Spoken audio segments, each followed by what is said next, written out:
11వ తేదీన జరగనున్న జూబ్లీహిల్స్ ఉప ఎన్నికల్లో ప్రభుత్వం ఓటు హక్కును వినియోగించుకోవడానికి సెలవు ప్రకటించింది.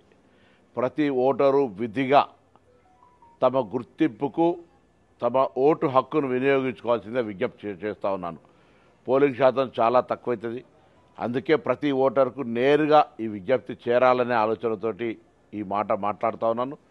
జూబ్లీహిల్స్ ప్రజలు ఈ ఉప ఎన్నికల్లో జూబ్లీహిల్స్ అభివృద్ధి కొరకు నిర్ణయించుకోవాల్సిన అవసరం ఉంది. కాబట్టి తప్పకుండా మీరంతా మరి ప్రభుత్వం అధికారంలో ఉంది, జూబ్లీహిల్స్ అభివృద్ధిని చేయడానికి అవకాశం ఉంది. గతంలో జరిగిన ఉప ఎన్నికల్లో కంటైన్మెంట్లో కాంగ్రెస్ గెలిపించినారు. అభ్యర్థి స్థానికుడు, యువకుడు, విద్యావంతుడు. కాబట్టి ఇన్ని కోణాల దృష్ట్యా కాంగ్రెస్ పార్టీ అభ్యర్థి నవీన్ యాదవ్ని గెలిపించడానికి 11వ తేదీ నాడు తప్పకుండా పోలింగ్ బూత్కి వచ్చి తమరి అమూల్యమైన ఓటు వేయాల్సిందే విజ్ఞప్తి చేస్తా ఉన్నాను.